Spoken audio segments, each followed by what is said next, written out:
আমাদের জন্য যেটা মূল সংকট, মূল চিন্তা, মূল টেনশনের বিষয়, সেটা হচ্ছে দুনিয়াতে আমরা বাতিলকে উৎখাত করে হককে কায়েম করে যেতে পারি কিনা, এইটাই। এবং বাতিল উৎখাত হক কায়েম, এটাও দ্বিতীয় প্রশ্ন। প্রথম এর আগের প্রশ্ন হচ্ছে হক বাতিল ক্লিয়ার করা, যেটা এখন নাই। পৃথিবীতে মুসলিম দাবিদার, তিনি মুসলিম বলছেন, তিনি আমার ধর্ম ইসলাম বলছেন, ইসলাম লিখছেন, এটা উনি নাটক করে লিখতেছেন না, বলতেছেন না।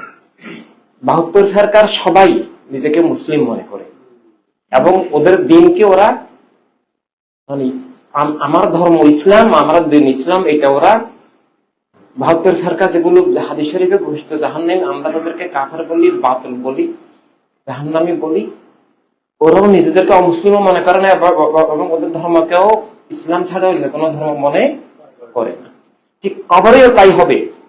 কবরেও প্রথম প্রশ্ন করবে, তোমার রবকে, তোমার মাহবুদকে, তোমার ইলাহকে? আল্লাহ বলবে। আল্লাহ বলার পরে কি ফেরেশতারা বলবেন, সুবহানাল্লাহ, তুমি সত্য আনসার দিয়েছো, তুমি ইমানদার, তোমার নাজাত, তোমার আর কোনো সওয়াল নাই, তুমি পাস? বলবেন না, বলবেন না। আল্লাহ তো বলে, আরো অনেকেই বলে। তাহলে এবার বলো, তোমার দিন কি, তোমার ধর্ম কি? এবং বলবে ইসলাম। এরপরে কি ফেরেশতারা ছেড়ে দিবেন? না। ইসলাম বলার পরেও মুক্তি নাই, কারণ ইসলাম তো অনেকেই বলেছে, অনেকেই বলবে। তারপরে বলবে শানে রাসালাতে তোমার আকীদা কি, শানে রাসালাতে তোমার বন্ধন কি। এখানেই তার নাজাতের আসল প্রশ্ন। এখানে পাস করলে আগের দুইটাতেও পাস, এখানে ফেল করলে সবটাতে ফেল। যারা মুনাফিক তারা প্রণবীকে দেখানোর পর চিনবে না, প্রণবীকে দেখানো হবে। আল্লাহর কোনো কিছুতে কৃত্রিমতা নাই, আল্লাহর কোনো কিছুতে নাটক নাই, আল্লাহর কোনো কিছুতে কোনো মানে জেনুইন সত্য ছাড়া কোনো কিছু নাই। প্রণবীকে দেখাবেন মানে কোনো ছবি নয়, সেটা প্রণবীকেই দেখাবেন ফেরেশতারা। কিন্তু সে প্রণবীকে দেখেও চিনবে না, নাম বলা দূরের কথা, দেখেও চিনতে পারবে না। এই জন্য এখনো পৃথিবীতে 4 ভাগের 3 ভাগ মানুষ প্রণবীকে একেবারেই চিনে না। ওরা প্রণবীর উম্মত হয়নি, তাই আল্লাহর বান্দাও হতে পারেনি। আর যে 200 কোটি মানুষ প্রণবীকে নবী রাসূল বলে, এদের মধ্যেও বিরল ব্যতিক্রম ছাড়া প্রণবীকে এখনো চিনে না। চিনলে সে প্রণবীর জন্য উৎসর্গীকৃত হবে, চিনলে সে বউ বা জামাইয়ের জন্য প্রণবীকে ছাড়বে না। আর সুন্নি আন্দোলন ইনসানিয়াত ছাড়াই আল্লাহর কসম, প্রণবীকে ছাড়া আল্লাহকে ছেড়ে দেওয়া, বদর কারবালার ময়দান থেকে চলে যাওয়া, কার ডাকে? আজকে যদি আমরা বদরে, উহুদে, সিফিনে, কারবালায় থাকতাম, আমাদেরকে যদি কেউ বদরে প্রণবীর সাথে আমরা আসি, কেউ যদি এসে বলতো যে এই যে শুনো, বাবা মা বা স্বামী বা স্ত্রী কেউ যদি এসে বলে, এই দেখো তুমি এখন মারা যাবা, এই এখন কাটাকাটি মারামারি শুরু হয়ে যাবে, যুদ্ধ শুরু হয়ে যাবে, তুমি প্রণবীকে ছেড়ে চলে আসো, আমরা কি যেতাম? কখনো নয়। আমরা যদি জানি যে আমরা এখন শহীদ হব, আমরা কি যেতে পারবো? যাবো? কখনো নয়। প্রণবীর থেকে সাথে থেকে প্রণবীর জন্য শহীদ হচ্ছে বড় জীবন কি আর কিছু আছে? বড় বাবা কি কিছু আছে? না। আর সেখান থেকে পালিয়ে কোথায় যাব? কার কাছে যাব? কে বাঁচাবে? আল্লাহর হাবিবকে ছেড়ে কার জন্য? নিজের জন্য। ওই নিজটা আর নিজ থাকে না, সে শয়তান হয়ে যায়। প্রণবীর থেকে যে আলাদা করে, যা কিছু আলাদা করে, তার সবই শয়তান, ইবলিস, কুফর, জীবনের শত্রু। ওই যে আমাদের একটা স্লোগান, একটা বাণী আছে না, যা কিছু প্রণবীর আপন করে তাই জীবনের আপন, যা কিছু প্রণবী থেকে দূরে সরাই তাই প্রণবীর দুশ্মন। নিজের দুশ্মন, জীবনের দুশ্মন, আল্লাহর দুশ্মন, তার চেয়ে অনিষ্টকর বিষাক্ত কাল সর্প আর কোনো কিছু নাই। সে খুনির চেয়ে খারাপ, সে চোর ডাকাত থেকে খারাপ, কারণ সে যা চিন্তাই করেছে তার চেয়ে বড় ধ্বংস আর কোনো কিছু হতে পারে না। আমরা আমাদের এখন হাজার হাজার ভাই বোন সুন্নি আন্দোলন ইনসানিয়াত দাবি করছে, মন থেকে দাবি করছে। এর বাহিরে 200 কোটি মুসলিম দাবি করছে। কিন্তু শুধু দাবি করলেই হয় না, সেটার ভিত্তি থাকতে হয়, আকীদাগত ভিত্তি। এবং আকীদার মূল কি জানো? আকীদার মূল শব্দ না। আমরা বাহিরে শব্দ নিয়ে তর্ক বিতর্ক করতে আমাদের হবে, শুধু শব্দ আকীদা না।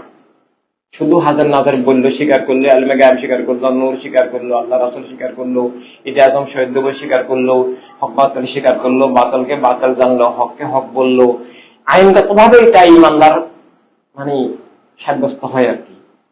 আইনগত ভাবে ইমানদার সাব্যস্ত হয়। কেউ যদি হককে হক বলে, বাতিলকে বাতিল বলে, তাওহীদের সালাতের সব সিফাত স্বীকার করে, সবকিছু স্বীকার করলো, আইনগত ভাবে তাকে বাতিল বলার, কাফের বলার, মুনাফিক বলার উপায় থাকে না। কিন্তু এরপরেও হতে পারে। স্বয়ং আল্লাহ বলছেন, আমরা তো বাহ্যিক ভাবে, বাহ্যিক সময়ের দূরত্ব থেকে পৃথিবীর অনেক কিছু পরিবর্তন ঘটে গেছে, আসল ইসলাম হারিয়ে গেছে, অনেক কিছু বিকৃত হয়ে গেছে, এরপরে আমরা অরিজিনাল আসল ইসলামটা আল্লাহ সাল্লামের রহমতে পেয়ে গেছি। কিন্তু দুনিয়ার অধিকাংশ মানুষ পায়নি। ওদের কাছে আমাদেরকে পৌঁছাইতে হবে। মানব জীবনের সঙ্গ এখন নাই, কিছু নাই। তো এই যে মানুষ দাবি করছে, কিন্তু সে তার সত্তা হারিয়ে ফেলছে, তার আত্মার ভিত্তি কি, সত্তার ভিত্তি কি, তার জীবনের ভিত্তি কি, মানুষ হিসেবে তার পক্ষ কি বিপক্ষ কি, তার রাজনীতি কি, তার রাষ্ট্রনীতি কি, তার অর্থনীতি কি, তার বিশ্বনীতি কি, এই সমাজ রাষ্ট্র বিশ্ব ব্যবস্থার সাথে ইমানদারের একটা সম্পর্কটা কিরকম হইতে পারে। একজন মানুষ হিসেবে বর্তমান সমাজ ব্যবস্থা, রাষ্ট্র ব্যবস্থার সাথে তার রিলেশনটা কেমন হবে? কি আনুগত্যের না বিদ্রোহের, ভালোবাসার না শত্রুতার, কবুল করে নেওয়ার না উৎখাতের সম্পর্ক, এটা এই জ্ঞানটুকু নাই। তো এভাবে ইমানি আকীদা নাই। মুখে রাসূল বলছে, মুখে নবী বলছে, আল্লাহকেও আল্লাহ বলছে, কিন্তু আল্লাহ সম্পর্কেও আকীদা নাই। অনেক অনেক অনেক বিষয় রয়ে গেছে। আল্লাহ তাআলার নামে জীবন, যে জীবন বস্তুর রূপে স্রষ্টার নামে স্রষ্টার আলাদা হবে, এটা কলেমার আকীদা, এটা কলেমার মৌলিক আকীদা। আল্লাহ ছাড়া অন্য কোন নামে জীবন কল্পনা করলে সে নাস্তিকতাবাদের মধ্যে চলে গেল, বস্তুবাদের মাধ্যমে, জাতীয়তাবাদের মাধ্যমে, নাস্তিকতাবাদের মধ্যে চলে গেল। এটা আল্লাহকে এক ধরনের স্বীকার করে অস্বীকার, আল্লাহর বন্ধন ছিন্ন হয়ে যাওয়া। তখন সে বস্তুর দাস, এবং এখানে বস্তুটা মুখ্য নয়, বস্তুবাদী চেতনাটাই সেখানে মুখ্য। বস্তু একটা সিম্বল মাত্র।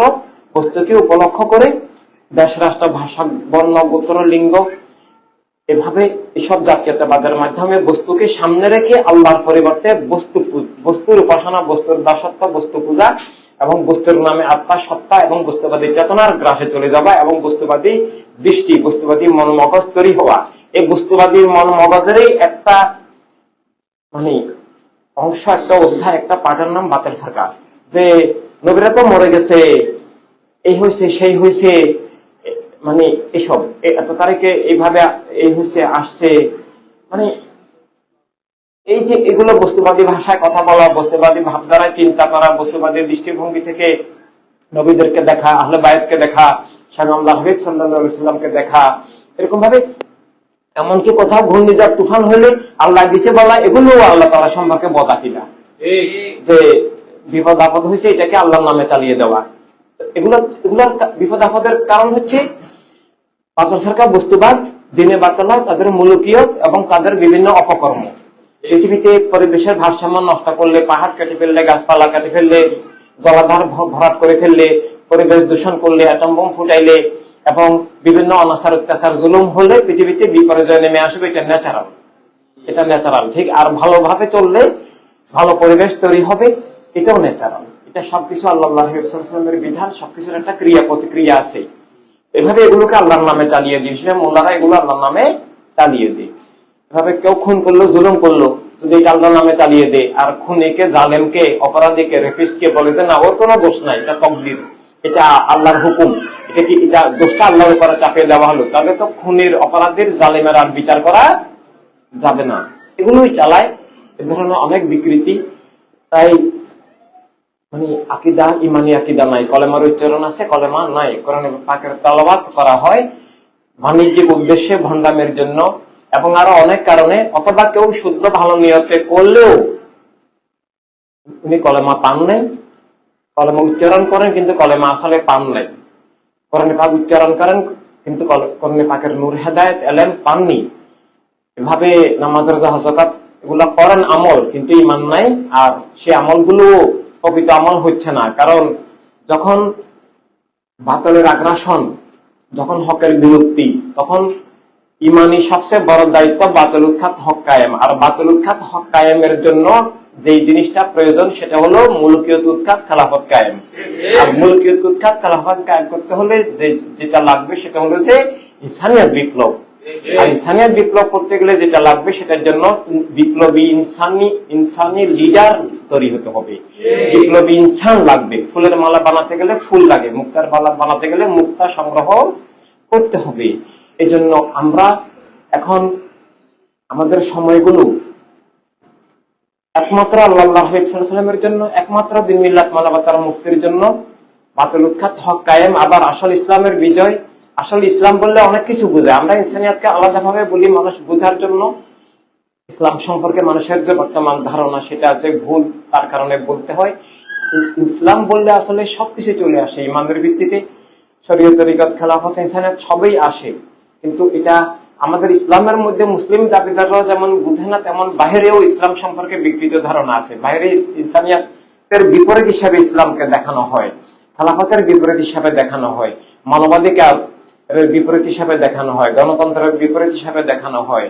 এভাবে মানে স্বৈরতন্ত্রকে, দস্যুতন্ত্রকে, খুন জুলুমকে, উগ্রবাদকে, সন্ত্রাসবাদকে, মা বোনদেরকে জুলুম করা, মা বোনদের লেখাপড়া নিষিদ্ধ করা, মা বোনদেরকে আইয়ামে জাহিলিয়াতের মতো কৃতদাস বানিয়ে রাখাকে বাহিরে ইসলাম হিসাবে দেখানো হয়। এটা দেখানোর মতো যুক্তি বাতিল, মানে ইসলামের বিপরীত বাতিলরা ওই বাতিল ফেরকার কারণেই পায়। যেমন তালেবানরা আফগানিস্তানে ক্ষমতায় এসে বোনদের লেখাপড়া ক্লাস 3 উপরে পারবে না, নিষিদ্ধ।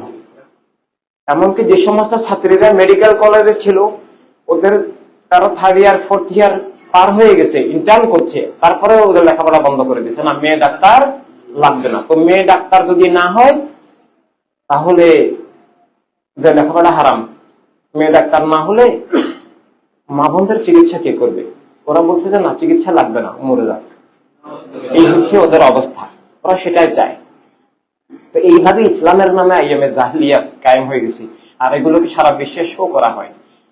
তো এভাবে মানে এই অবস্থায় মানে আবার আসল ইসলামকে জীবিত করা, মুসলিম মিল্লাতকে জীবিত করা। মুসলিম মিল্লাত মারা গেছে, মুসলিম মিল্লাত মরে যদি শূন্য হয়ে যেত ভালো হইতো। মুসলিম মিল্লাত মারা গেলেও এখন যা হচ্ছে তার চেয়ে খারাপ, কারণ মুসলিম মিল্লাত মরে কবরে যায় নাই, জিরো হয় নাই।